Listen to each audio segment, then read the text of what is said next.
Good evening, this is the Defense Scope. Today, we're going to talk again about the ongoing tension between Iran and Israel. Because right now, the situation between these two countries is almost getting out of control. And the neighboring countries, mainly Pakistan and Turkey, are watching all this closely. Since both are Muslim countries and major military powers, Pakistan and Turkey are coming up with some new military strategies based on the current situation.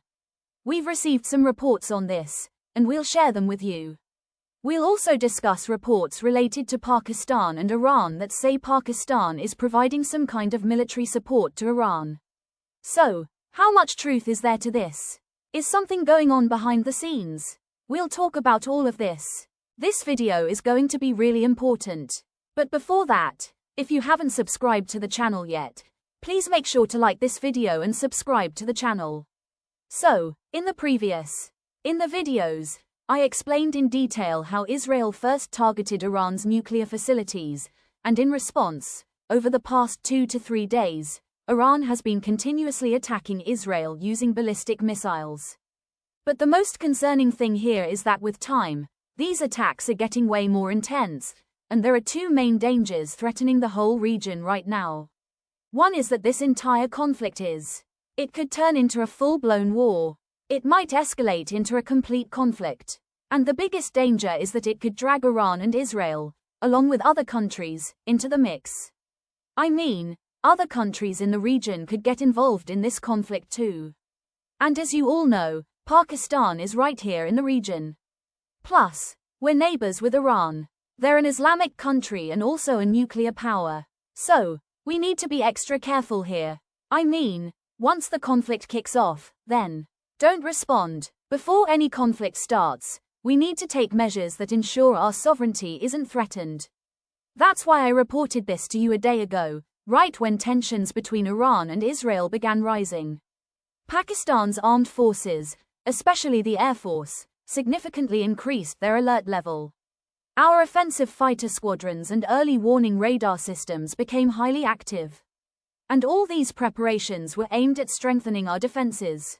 To increase the AOR, reports are coming in that the Pakistan Air Force is currently in full coordination with the Turkish Air Force. Both these air forces are closely monitoring the situation between Iran and Israel together. Based on that, they are deploying their fighter units and other offensive packages accordingly. Look, I'll be straightforward with you.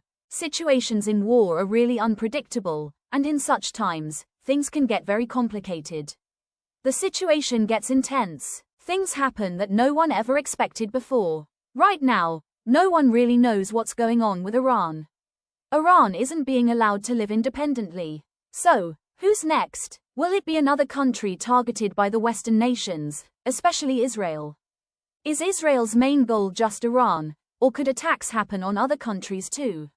There's a good chance that in the coming days, Israel might achieve total air superiority over Iran. Here's the deal. Israeli aircraft openly fly around in Iranian airspace without facing any opposition or resistance. And you know, Pakistan's airspace is right next to Iran's. So, if Iranian airspace becomes unrestricted, Israel will have direct access to our airspace, Pakistani airspace too. In that case, we'll have to defend our western flank as well. There are a lot of situations that can happen between countries like Pakistan, Iran, Israel, and Turkey. And, keeping this important point in mind, coordination has been established between the Pakistan Air Force and the Turkish Air Force. And if you remember, last month, in May, the Chief of Turkish Air Intelligence also visited the Pakistan Air Force headquarters. A lot of important decisions were made there to set up secure communication and real-time data sharing between the Turkish Air Force and the Pakistan Air Force. And the purpose of all this is data. The idea behind sharing and establishing communication is that these two air forces can conduct operations within any AOR or region together.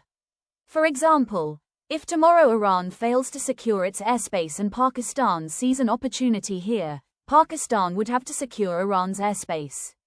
Obviously, the chances of this happening are quite low, but we can't completely dismiss this theory either. So, if tomorrow we need to operate outside our own airspace for our interests, It's the same situation that Turkey is facing. So, these two countries have air forces that work together so well that they can carry out any major air operation jointly. This is a really important capability, and over the years, the air forces of Pakistan and Turkey have made these skills much stronger through joint exercises.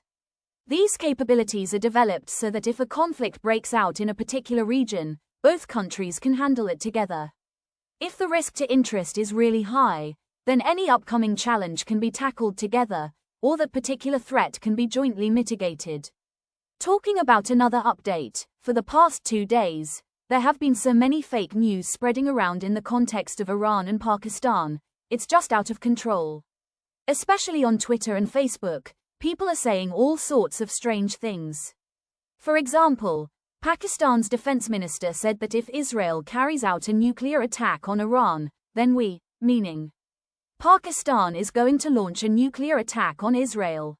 Besides that, Pakistan has transferred the Shaheen-3 ballistic missiles to Iran, along with other weapons and intelligence support. There are a lot of such reports floating around, but they're completely fake news.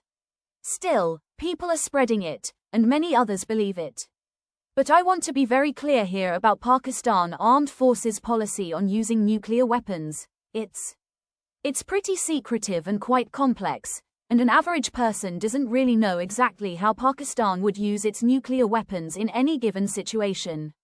The policy we do know, which is public, is that if Pakistan's survival faces any serious threat, or if there's an existential threat, then in that case, they will use their nuclear weapons with full force. This policy has already been publicly declared. Yeah, but besides that, there are other policies, other scenarios, and other conditions under which Pakistan might use its nuclear weapons. But these conditions haven't been made public.